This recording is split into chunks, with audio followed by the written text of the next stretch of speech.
Welcome to episode 3 of Chip Chat, where we're chatting queer here with artists Tom Marshman, Matt Fleming and Adam Popper from Popper's Traditional Fish and Chips. Hi, I'm Meg, lead artist on the 21st Century Super Shrines project here in Weston-super-Mare and self-appointed chip advisor. You're watching Chip Chat, the only show that puts the chips into the art chat. Fancy that. It's Chip Chat! I'm here with artists Tom Marshman and Matt Fleming to chat on this episode, which is called Queer Here, and we're at Popper's Traditional Fish and Chip Shop with the man himself, Adam Popper, having a little chat in the doorway. So let's get chipping and chatting. Chips have just arrived. So guys, how do you normally salt and vinegar? What's your normal intake? Oh, I like just a bit of salt, but quite a bit of vinegar. Tom, what are you into? Well, yes, I think it's going to be a compromise because I do more salt and less vinegar. Okay, I'm a bit the same as you, so let's leave this section. No, I'm prepared to just go with the flow. You don't want them swimming. Let's leave some in Tom's bit, not swimming. You go for vinegar and you go for salt then. So we're now in year 2 of the 21st Century Super Shrines project here in Weston, and our invited national artist is Tom Marshman. Hello. And Tom is making an amazing theatre show and an audio tour piece, which is going to be launched at Pride weekend. 2 for the price of 1. 2 for the price of 1, indeed. Do you want to just talk a little bit about what that show is, and then we'll kind of, Yeah, so it's called Brothers Across the Decades. It kind of is a bit of a, I guess it's a bit like a sort of coming out story. I studied in Weston-super-Mare. I did my BTEC here in the early 90s. It was a very long time ago. And so it kind of tells the stories of what happened in that time. Some of them funny, some of them, sort of moving and kind of informative of who I am as a gay man now. In the early 90s, we'd just come out from the 1980s, which was really when HIV and AIDS was really prevalent. So in the 1980s, there was a lot of shame around being a gay man. So, in one aspect, I was coming out and there was a lot of sense of freedom and expression and exploration and who I wanted to be. But in another way, there was a kind of like a scaredness about who I was, I think. So it kind of explores that. It's also just like got lots of anecdotes about like dance competitions that we went to. We're presenting it in the Grand Atlantic Hotel. which holds a dear space to your heart because... Well, we used to do many things at the college, but there was a bit of a...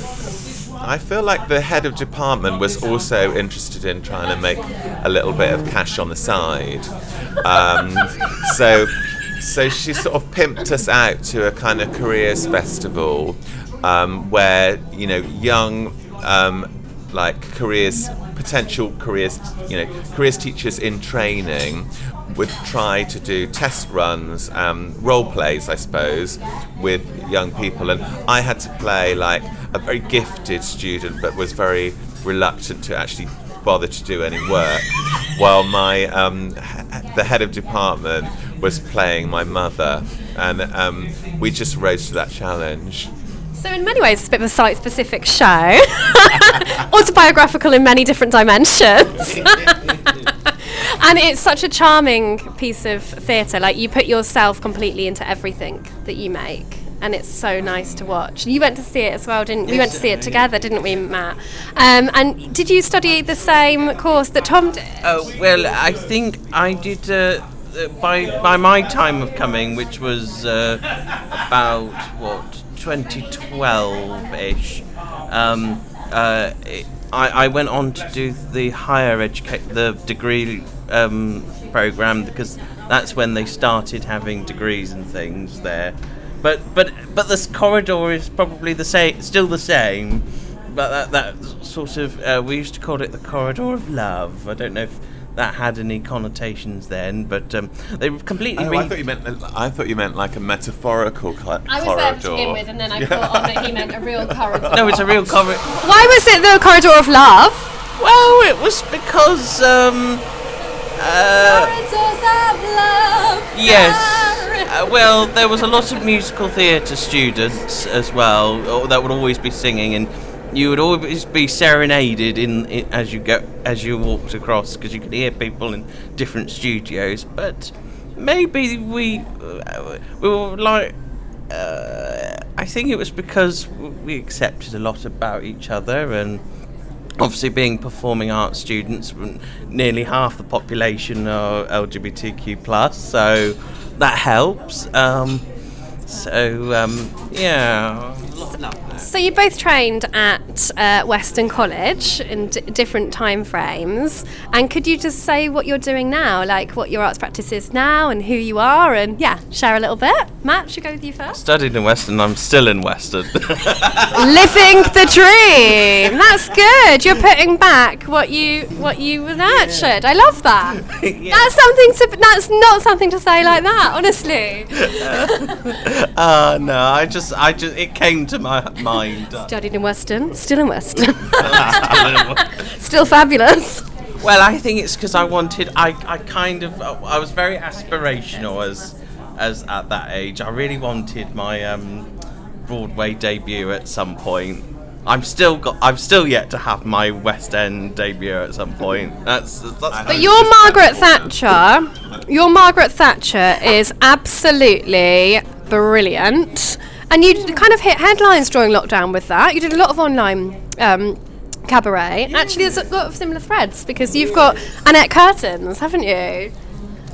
Can we get Matt to do Margaret Thatcher? Yes, hello. Children are being taught the inalienable right to be gay. The inalienable, and I actually had to get to I had to Google this. I was like, what the? What did it say when you googled it? I think it was like the undeniable that I can't remember what it said now. It was quite a long time ago, but it was like it was not needing any authority. Yeah, not needing any kind of justification. Yeah. They were just like, children are just being taught that being gay is absolutely fine, and she found it that hugely problematic. Of course, yeah. Talking of Margaret Thatcher, she's got a statue in Grantham, and as soon as it went up, it got egged. But I did. How does it make you feel to play somebody like that obviously you're not a big fan of? Do you enjoy it more because you can relish just? Well, for me, it's I got my revenge on Margaret Thatcher, because I put on the get up, and I know she's a bit of a she's a character, but I've put all her stuff in the closet because she made so many gay men into the closet. That's my way of doing such. And also, as a young person, that her section 28, 23, I don't know, that legislation had an aftermath, even though it affected my lifetime. So that's kind of a link. I think that stigma, it's inherited. So if you're a queer person, then you've lived with that kind of shame or darkness around. Then you can't help but pass that on through generations, and that doesn't necessarily mean bloodlines, but queer families. I think you do inherit that, and some of my work explores stories around when it was completely illegal to be gay in the 1950s, and how that impacts my life. I think because I grew up in quite a rural community, so David's only gay in the village was a bit of a. And how does Weston compare to where you grew up then? it was completely big, metropolis. Yeah. Suddenly, loads of shops in walking distance. When you went from one shop down the road and one bus to get you in and out, completely different. Yeah. And did you see yourself in any of Tom's work when you saw Brothers Across the Decade, when you saw the piece? Oh, yes. I really wanted... I saw it and I thought, yes. And I really want to reply. Good artwork gets a reply sort of thing. And I really wanted to reply to that. It felt like you said a lot. We'll make it happen. We're going to make it happen. Yeah, it should happen. I think it should happen. Because you opened up about your life and I felt like it was leading to the question of now what's life like in the interim. How do you feel being a gay man in Weston in 2022? A lot more optimistic than what I was when I first came here, about the age of 18. A lot more optimistic, I think. That's good. So a couple of weeks ago, we held a tea party, which was, what was the story? It was, what's the queerest thing that's happened in Weston, wasn't it? And it was to gather a few more stories for an audio tour that we're putting on around the high street that relates to Brothers Across the Decade. And we kind of shared some of our queerest things that have happened in Weston. And I wondered if you would mind sharing one of yours each, please.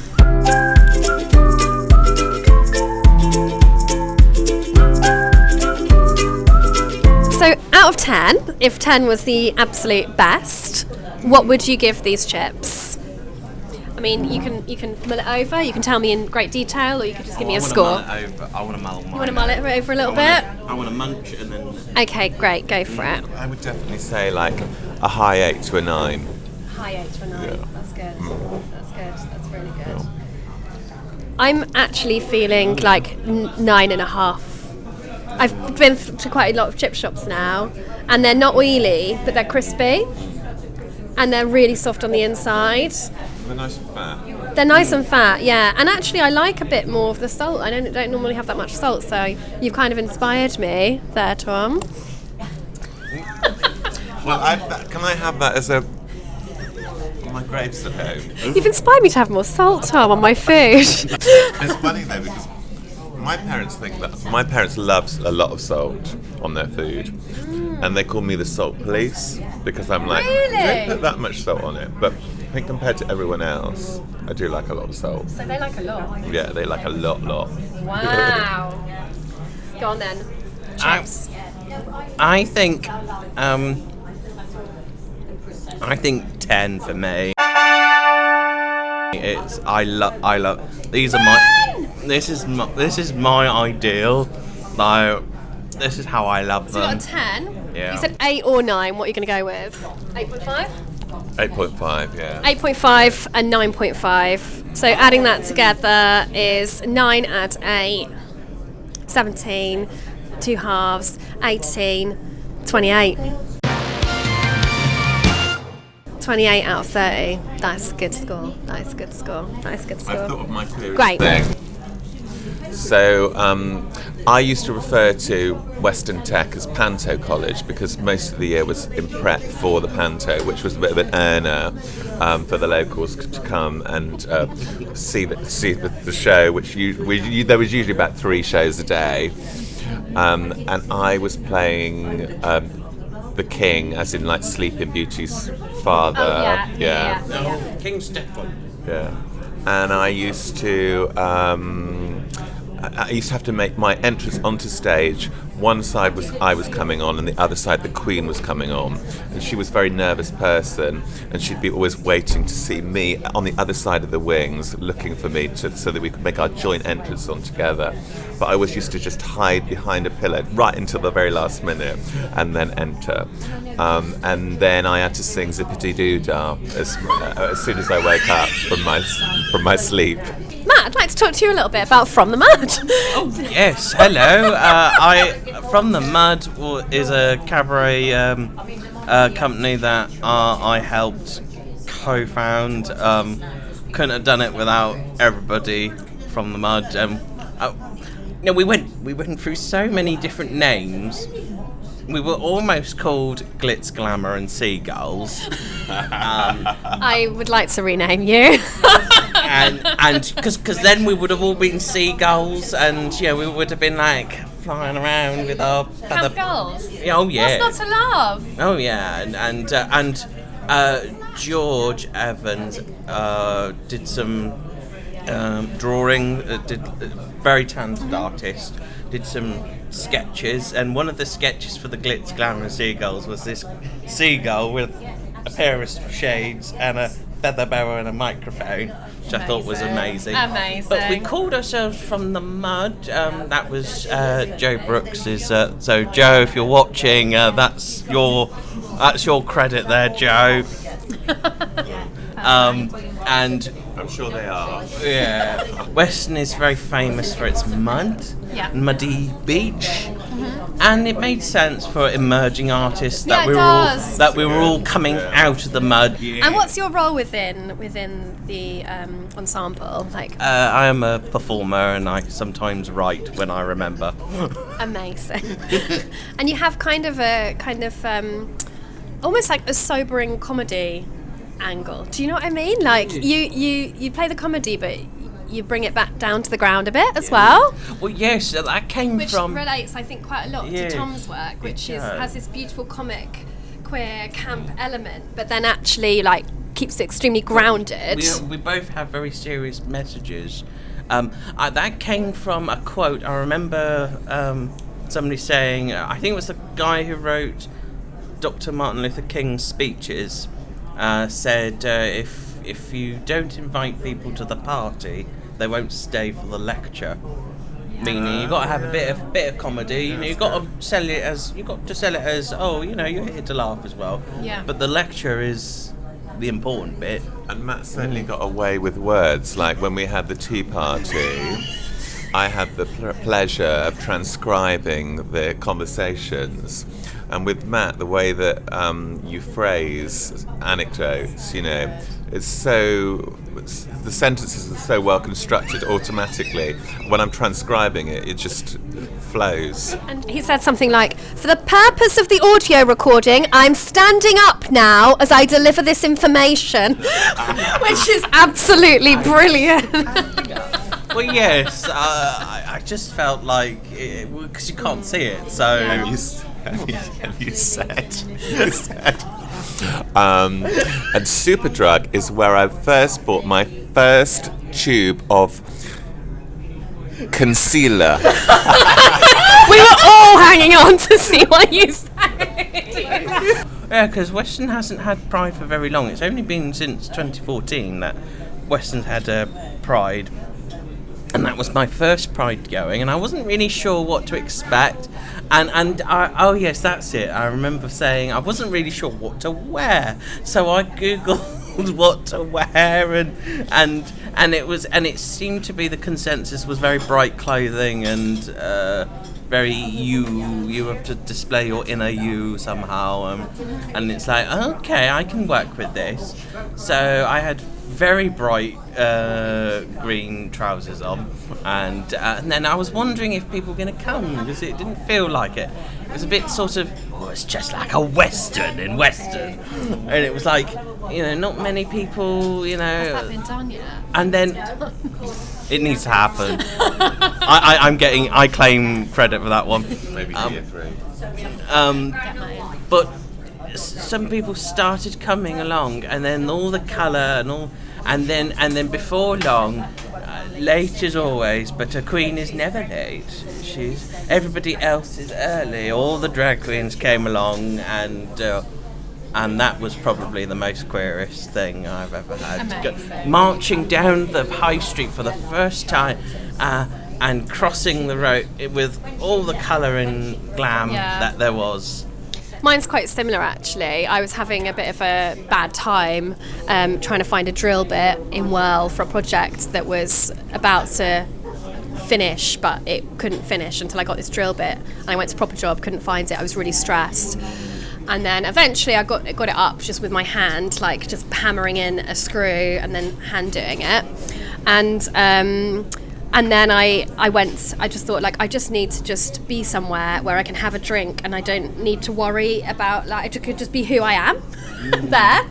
And what do you do in those moments whenever I'm like that? I just Google a gay bar and go there. I know that I can go and I'll be like, I'm with my people. And so I went, and I was in my overalls, painting overalls, and just as I was, and I went in, and Miss Jammed Heart just said, "Congratulations, you've arrived." And I just felt like it was really great. And I think I had a really terrible drink on purpose, like, you know, like a green, bright green, proper, I've arrived, I'm gonna have this drink. Whilst we're nearing the end of the chat, it's nice to say, start with a new beginning. And I wondered if you guys could tell me about the beginning of your friendship and your relationship and how you guys met. Yeah, so I was doing this project in Bristol, and if I'm honest, it wasn't going extraordinarily well, because I could get people to get involved in the workshops, but them wanting to actually present anything in a performative way at the end of the project was kind of struggling. And then Caroline, my friend, that had done some work with Creative Youth Network, told me how amazing Matt was, and that she really saw him being involved in my project.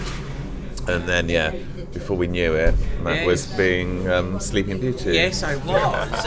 And that project was called Running Away from Cinderella. And I loved it. Did you wear a lovely gown? I wore my grandmother's dressing gown. And, what colour? it was a very bright blue, because blue is my favourite colour. Also fits with Maggie Thatcher. I suppose. well, yes. Yeah, no, it was but yes, I was being Sleeping Beauty because we were looking at it was the Brothers Grimm that we were looking at in particular, but we could have chosen a different one, but it was that one in particular, the set of stories and looking at very old German folklore, and I just, it just twigged that I saw something in myself with Sleeping Beauty, and I went, oh gosh, what depression is like being asleep for 100 years, and the ivy and the wicked witch or fairy, whatever, it changes with translation, thing with languages.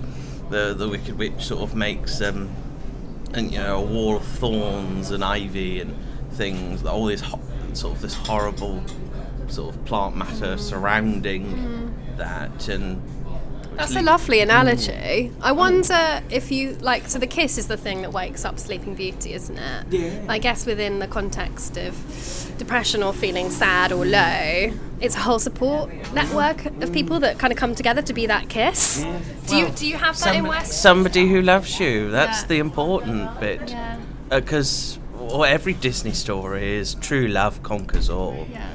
And it can be a love of a family.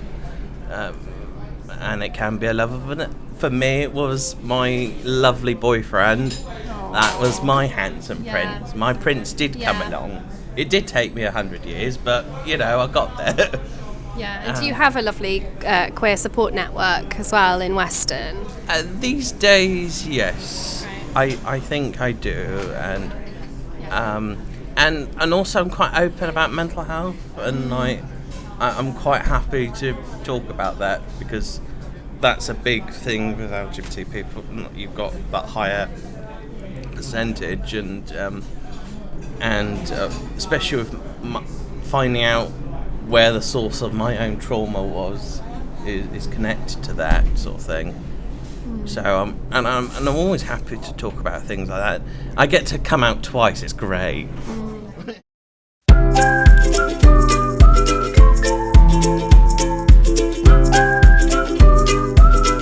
That was a lovely chat we just had with Matt and with Tom. And now I'd like to introduce Adam Popper. Adam, could you introduce yourself, please? Hi, my name's Adam Popper.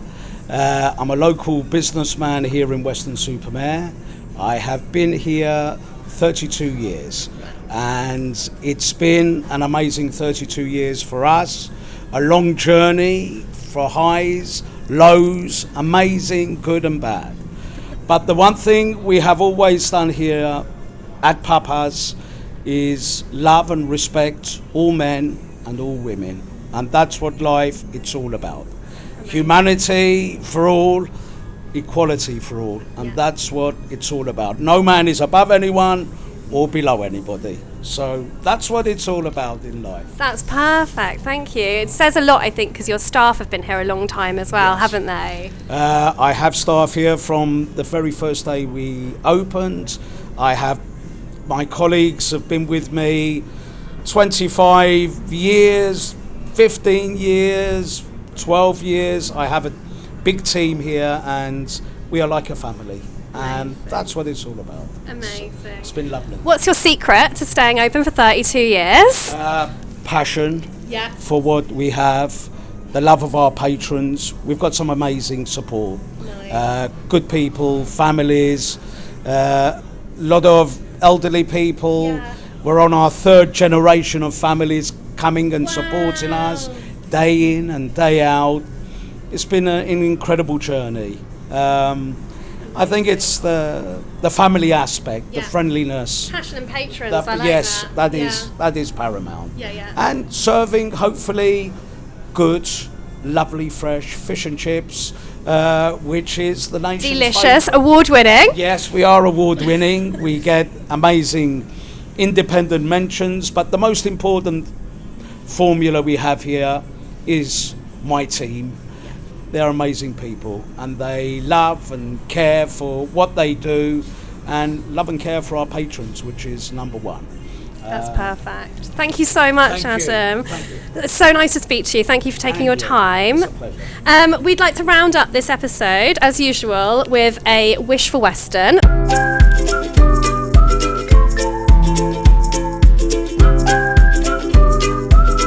Papa Senior, what is your wish? Mine is love, respect, patience and tolerance. I think we've been through a really tough 3 years and all our lives and all our people we know and family and friends. It's been a tough 3 years. Let's just calm it down now and support each other, like many people have been doing through this as well. It needs to be even stronger now, though. That's lovely. Really does. That's yes. really nice. Thank you so much. And Matt, what's yours? Hello. Mine is no more poverty. Make poverty history. There's a lot of people in Weston that have suffered through the last few years, and me included, and I just want that gone.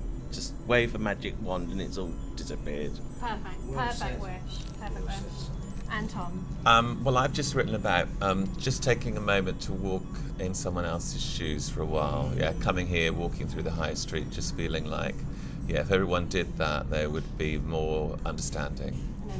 Yeah. I think I've written on the wrong side. It doesn't matter. No side is right or wrong. Acceptance. Acceptance is key. You do you.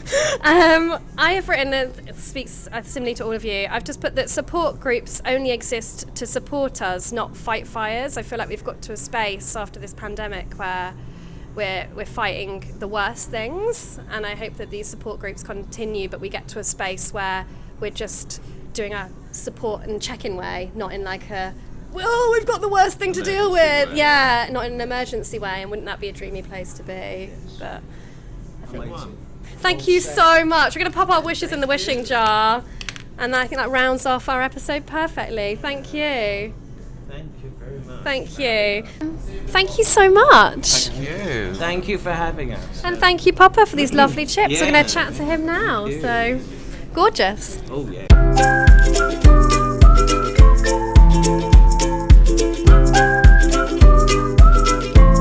So this is me, just on your average Friday night inside the Proud Bar with my good friend Emma, being a camera woman, and filming me sewing on the Papa's fish and chip badge, whilst listening to some fabulous 80s classics booming behind me in the Proud Bar extension. And I'm just wrapping up the chat that I had with Papa, Tom Marshman and Matt Fleming. And obviously the sound is terrible, even though I've got the Zoom mic clipped on there. you still can't hear a thing that I'm saying, really. So this is a little voiceover. What I'm saying in this clip is I really loved the wishes that Popper, Tom and Matt made for Weston. And they all kind of cross over really into one. Popper's wish is for more love, respect, patience and tolerance on our high streets.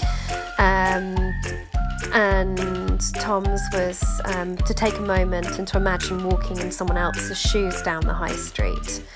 And I feel if everybody did that action that Tom was provocated, to just take a moment to just walk down the high street and pretend you are actually walking in someone else's footsteps, then I think it would be really easy to find more love, respect, patience and tolerance for others. And I think through doing that, that would actually make Matt's wish of making poverty history come true. And how amazing would that be to have a world like that? Yeah, and I guess my wish kind of fits into all of that, which is to kind of get rid of those fighting fire support groups that we've got, and just to have a world where we support one another. And finally, I just wanted to plug Weston-super-Mare Pride, which is happening on the 2nd and the 3rd of July this year. Tickets are on sale live at wsmpride.com, where you can buy your weekend pass for the events in Grove Park with Davina de Campo live at 4 p.m. on Saturday night. Big news. And bigger news indeed, we've got Tom Marshman, who is sandwiching the event with tickets on sale at culturewestern.org.uk. You can go on our LGBTQ Queer History audio tour on the 2nd of July that leaves at 12 noon from the train station, and on the 3rd of July at 4 p.m. it's the show Brothers Across the Decades inside the Grand Atlantic Ballroom. So see you all there, and thanks so much for watching this episode of Queer Here. Zippity-doo-dah, zippity-day. My oh my, what a wonderful day. Plenty of sunshine coming my way. Zippity-doo-dah, zippity-day. It's quite queer, isn't it? That's the play out music right there.